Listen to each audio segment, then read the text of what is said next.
Hello guys, कैसे हैं आप सब लोग। I hope you all are fit and fine. मैं आशा करता हूँ कि आप लोग सब अच्छे ही होंगे। तो गाइस, आज हम एक नया टॉपिक पे बात करने वाले हैं, दैट इज भोपाल के टॉपिक पे। भोपाल में एक इंसिडेंट हुआ था 1984 में। 3 दिसंबर 1984 के रात को ये इंसिडेंट हुआ था। वहाँ पे दो स्टेशन मास्टर थे, मीन्स दो अटेंडेंट थे, स्टेशन अटेंडेंट। ठीक है। पहले थे हमारे एच एस पूर्वे। ठीक है। उसके बाद में डेप्यूटी सुपर स्टेशन अटेंडेंट थे हमारे गुलाम दस्तगीर, जिनका आपने नाम बहुत ज़्यादा सुना होगा। ठीक है गाइस। तो ऐसा हुआ कि रात को 1 बजे भोपाल रेलवे स्टेशन पे, भोपाल जंक्शन से गोरखपुर बॉम्बे एक्सप्रेस जो थी हमारी, मीन गोरखपुर बॉम्बे एक्सप्रेस का मतलब ये हुआ कि गोरखपुर बॉम्बे एक्सप्रेस एक ट्रेन का नाम था, जो कि बॉम्बे से आ रही थी, गोरखपुर जा रही थी। ठीक है। वो वहाँ पर थी रात के 1 बजे। ठीक है। अब ऐसा हुआ कि रात को 1 बजे गुलाम दस्तगीर जो थे गुलाम दस्तगीर जो थे वो अपने कैबिन से बाहर निकले। और वो अपने कैबिन से बाहर निकले तो उन्होंने देखा कि उनकी आंखें जलने लगी हैं और उनके गले में खराश होने लगी है। ठीक है। कुछ हल्के फुल्के हो जाती कभी कदार तो। वैसे उन्होंने सोचा कि उन मेरी आंखें क्यों जल रही हैं, चलो गले में खराश तो एक नॉर्मल बात है, बट आंखें क्यों जल रही हैं। तो उन्होंने क्या करा, उन्होंने अपने जो सीनियर है उनके एच एच बर्वे, क्योंकि वो तो डेप्यूटी सुपरिटेंडेंट रेलवे स्टेशन में थे। ठीक है।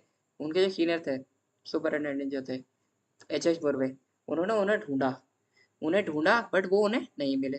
ठीक है। वो उन्हें नहीं मिल रहे थे। तो उन्होंने क्या करा, उन्हें फिर और ढूंढा उन्हें, तो रात को 1 बज के 15 मिनट पे, ठीक है, रात को 1 बज के 15 मिनट पे उन्हें एच एच पूर्वे जो कि उनके सीनियर थे, उनकी बॉडी मिली। मीन्स बॉडी मिली मतलब वो मर चुके थे। ठीक है। जब वो मर चुके थे, उन्होंने उनकी सांसें चेक करी तो वो सांसें उनकी नहीं चल रही थी, वो मर चुके थे। ठीक है। तो ऐसा हुआ कि गुलाम दस्तगीर को जब ये पता चला कि एक ये सबको हो रहा है, जैसे तैसे कि लोगों को सांस लेने में तकलीफ हो रही है, ये प्रॉब्लम बढ़ रही थी। तो ऐसा हुआ था, एक बज के रात को 1 बजे की बात है, और गोरखपुर बॉम्बे एक्सप्रेस का जो रेलवे स्टेशन पर रुकी हुई थी, उसका टाइम था, 20 मिनट बाकी थे उसके रेलवे स्टेशन से निकलने में। ठीक है। 20 मिनट बाकी थे। बट गुलाम दस्तगीर को जब ऐसे पता चला कि ट्रेन की विंडोज सब बंद हैं और ये लोग जो कि हमारे गोरखपुर बॉम्बे एक्सप्रेस में बैठे हुए हैं, ठीक है, जिनकी जान अभी बची हुई है, सही सलामत है, इनको सही सलामत ही यहाँ से निकाल दिया जाए भोपाल जंक्शन से। ठीक है।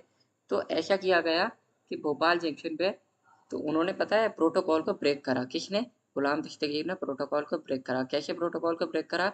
कि उन्होंने ट्रेन के डिपार्चर होने में 20 मिनट बाकी थे। ठीक है। 20 मिनट बाकी थे। गुलाम दस्तगीर ने क्या करा, 20 मिनट पहले ही ये स्टेशन मास्टर को, स्टेशन कम्युनिटी को ये ऑर्डर दिया कि तुम इसे, उनसे रिक्वेस्ट करी कि तुम इसे, इस ट्रेन को यहाँ से 20 मिनट पहले ही डिपार्चर कर दो। ठीक है। 20 मिनट पहले ही बाहर निकाल दो। अब उन्हें पता लगा कि यहाँ से ये गैस लीक हो रही है कोई। ठीक है। वो कहाँ से हो रही है? भोपाल रेलवे स्टेशन से 3 किलोमीटर दूर एक फैक्ट्री थी। उस फैक्ट्री का नाम था union carbide factory. Bhopal railway station के 3 किलोमीटर दूर थी ये फैक्ट्री, जिसका नाम था यूनियन कार्बाइड फैक्ट्री। ठीक है। उन्हें पता चला इस फैक्ट्री से 50,000 पाउंड गैस लीक हुई है। 50,000 पाउंड। ठीक है। 50,000 पाउंड गैस हमारी यहाँ से लीक हुई है। ठीक है। तो उन्होंने क्या करा कि जब ये गैस लीक हुई, रेलवे स्टेशन के आसपास पूरे भोपाल में, ज़्यादातर अप्रॉक्सीमेटली पूरे भोपाल में ये गैस लीक होने लगी थी, तो लोगों को वहाँ पे सांस लेने में तकलीफ होने लगी थी। तो लोगों ने सोचा कि हम लोग यहाँ से बाहर निकलते हैं। तो जिनके पास अपनी व्हीकल्स थी, स्कूटी, बाइक, कार जो भी थी, तो लोगों ने, जिनके पास अपनी व्हीकल्स थी, उन्होंने सिटी छोड़ के बाहर जाने का डिसीजन लिया और वो जल्द से जल्द निकल गए अपने घर से। बट जिनके पास कोई भी व्हीकल नहीं थे, कोई भी फैसिलिटी नहीं थी, तो उन्होंने ये सोचा कि हम रेलवे स्टेशन चले जाते हैं, और रेलवे स्टेशन पे से हमें कोई ट्रेन मिल जाएगी तो हम दूसरी सिटी आराम से चले जाएंगे। तो कुछ लोगों ने ये सोचा। ठीक है।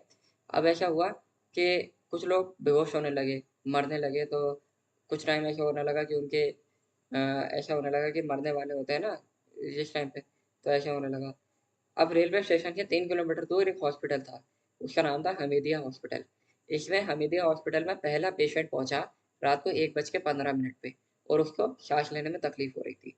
अब प्रॉब्लम प्रॉब्लम क्या थी कि जो डॉक्टर्स थे हॉस्पिटल के जो डॉक्टर्स थे और जो रेलवे डॉक्टर्स थे, इन दोनों डॉक्टर्स के समझ में नहीं आ रहा था, इन दोनों कैटेगरीज़ के डॉक्टर्स की समझ में ये नहीं आ रहा था कि क्या करा जाए, ये कौन-सी गैस है जो ऐसा हो रहा है? कौन-सी गैस लीक हुई है जिसकी वज़ह से ऐसा हो रहा है? तो पहले तो कुछ लोगों ने ये सोचा कि ये साइनाइड गैस है, ठीक है? कुछ डॉक्टर्स ने ये सोचा ये साइनाइड गैस है। कुछ डॉक्टर्स ने ये सोचा ये एमएनसी गैस है, ठीक है? अब उन्होंने फैक्ट्री में फ़ोन करा रेलवे स्टेशन में, गुलाम दस्तगीर ने। तो उन्होंने पूछा कि क्या हुआ? पहली बार उन्होंने फ़ोन करा, ठीक है? तो रात को ही उन्होंने फ़ोन करा कि ऐसा क्या हुआ फैक्ट्री में जिसकी वज़ह से गैस लीक हो रही है और ऐसा क्या हुआ जिसकी वज़ह से हम लोगों की आँखें जल रही हैं और 3 लोग मरते जा रहे हैं, ठीक है? तो पहले तो उन्होंने कह दिया कि कुछ नहीं हुआ, नॉर्मल बात है, आप आँखों पे पट्टी बाँध लो और कुछ देर में, थोड़ी ही देर में ये सब कुछ नॉर्मल हो जाएगा, सब कुछ ठीक हो जाएगा, ठीक है? दूसरा फ़ोन करा उन्होंने फिर यही बोला कि यहाँ पे सब कुछ ठीक है। अब जब सब कुछ ठीक है और जब कंडीशन हाथ से निकलती जा रही थी कि यार जब सब कुछ ठीक है तो लोग ऐसे बेहोश हो रहे हैं, ऐसे मर रहे हैं, ऐसा क्यों हो रहा है? तो जब कंडीशन हाथ से निकलती जा रही थी तो गुलाम फ़कीर ने फिर तीसरी बार फैक्ट्री में फ़ोन करा और जब उन्होंने थर्ड टाइम तीसरी बार फैक्ट्री में फ़ोन करा तो फैक्ट्री में उन्होंने ये कह दिया हमें कुछ नहीं पता। पहली बार उन्होंने कहा कि यहाँ पे सब नॉर्मल है, दूसरी बार पे उन्होंने ये कह दिया कि कोई घबराने की बात नहीं है, आँखों पे पट्टी बाँध दो, कुछ नहीं होगा, सब कुछ थोड़ी देर में नॉर्मल हो जाएगा सिटी में, सिर्फ़ गैस लीक हुई है। तीसरी बार उन्होंने ये कह दिया कि हमें खुद को नहीं पता कि यहाँ पे क्या हुआ। अब ये बात तो बात की बात थी कि फैक्ट्री में पता लगाया जाए, पहले तो ये बात थी कि लोगों की जान बचाई जाए। तो गुलाम दस्तगीर एक प्लेटफ़ॉर्म से दूसरे प्लेटफ़ॉर्म तक हर जगह भाग रहे थे और जितनी कोशिश उनसे हो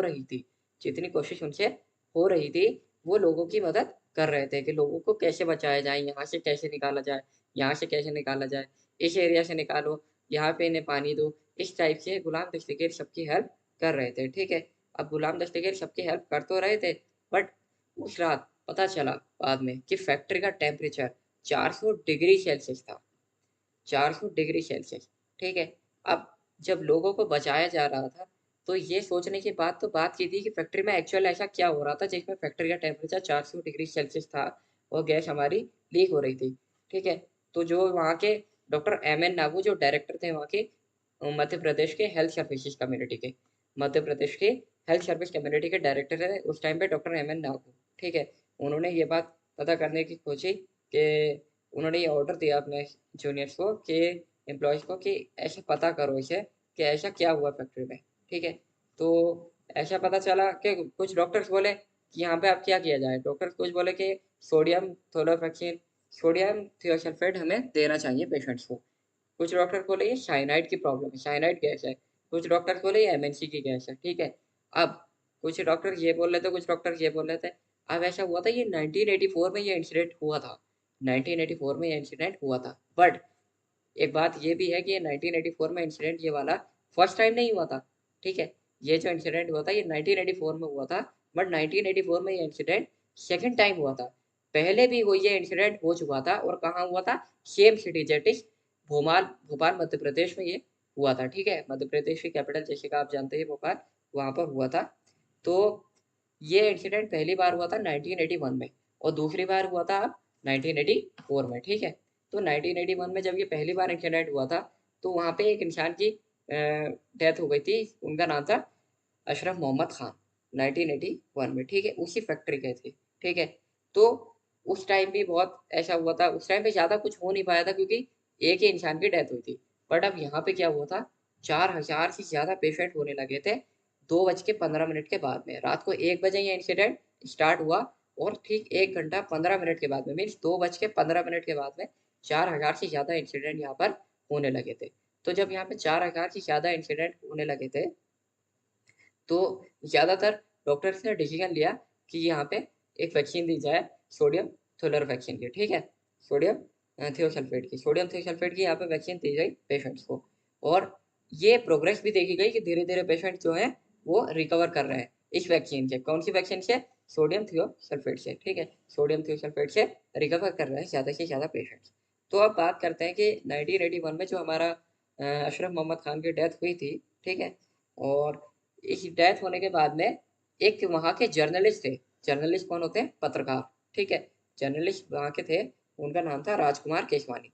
राजकुमार केसवानी ने बहुत ही बड़ा अपना इम्पोर्टेंट रोल प्ले किया 1981 में ही। उन्होंने इसके खिलाफ 3 आर्टिकल लिखे थे। 3 आर्टिकल कौन-कौन से लिखे थे? कि बचाइए हुजूर देश को, शहर को बचाइए, ठीक है। एक तो ये आर्टिकल ये बन पर लिखा था। दूसरा आर्टिकल उन्होंने ये लिखा था कि ना समझोगे तो जान से जाओगे, ठीक है। दूसरा आर्टिकल ये लिखा था। तीसरा आता है आपका ज्वालामुखी के मुहाने बैठे भोपाल, ठीक है। ज्वालामुखी के मुहाने बैठा भोपाल। उन्होंने ये 3 आर्टिकल लिखे थे, ठीक है। और ये आर्टिकल उन्होंने लिखे थे 1981 में, और लास्ट आर्टिकल उनका 1982 में 26 सितंबर 1982 को उनका लास्ट आर्टिकल लिखा गया था। तो इस तरीके से ये पूरी इंसिडेंट में ये हुआ कि जो गुलाम दस्तगीर थे, उनका जो घर था, उनकी जो फैमिली थी, वो भी रेलवे स्टेशन से 3 किलोमीटर दूर थी। अब जो फैक्ट्री थी यूनियन कार्बाइड, यूनियन कार्बाइड नाम की जो उनकी फैक्ट्री थी, वो भी रेलवे स्टेशन से 3 किलोमीटर दूर थी। और जो हॉस्पिटल था, हमीदिया हॉस्पिटल, वो भी रेलवे स्टेशन से 3 किलोमीटर दूर था। बट गुलाम दस्तगीर ने ज़्यादा से ज़्यादा एम्बुलेंसेस को फ़ोन किया गया। ज़्यादा से ज़्यादा अपने डिपार्टमेंट वालों से ये कहा कि इन्हें जल्दी से जल्द हॉस्पिटल पहुँचाया जाए। तो उन्होंने एम्बुलेंसेस को बुलाया, लोगों को ज़्यादा से ज़्यादा लोगों को हॉस्पिटल पहुँचाया, लोगों की ज़्यादा से ज़्यादा हेल्प की उन्होंने। बट वो उस टाइम पे अपनी ड्यूटी से भागे नहीं। उन्होंने जो प्रोटोकॉल तोड़ा था, कौन-सा प्रोटोकॉल तोड़ा था? जो रेलवे स्टेशन से उन्होंने ट्रेन को अपने टाइम से पहले डिपार्चर करने का जो प्रोटोकॉल तोड़ा था, वो भी उन्होंने इस मजबूरी में तोड़ा था, और उस प्रोटोकॉल को तोड़ने की पूरी रिस्पॉन्सिबिलिटी उन्होंने अपने ऊपर ले ली थी कि ये मेरी ज़िम्मेदारी है, मैं अपनी रिस्पॉन्सिबिलिटी पे इस ट्रेन को 20 मिनट पहले डिपार्चर कर रहा हूँ। और वो मैं इस वजह से कर रहा हूँ कि मैं ये चाहता हूँ कि इस ट्रेन के अंदर जितने भी लोग बैठे हैं, इन सभी की जान बच जाए और ये सही सलामत अपने-अपने डेस्टिनेशंस पे पहुँच जाएँ, ठीक है?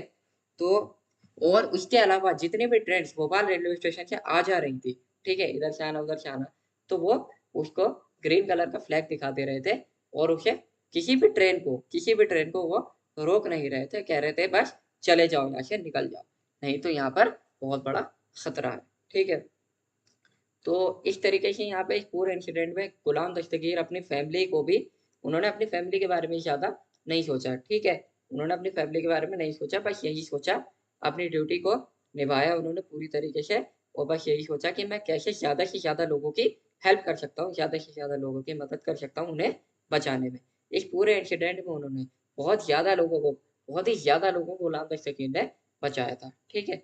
Okay, thank you guys, video पसंद आई तो लाइक करो, चैनल को सब्सक्राइब करो, मिलते हैं नेक्स्ट वीडियो में।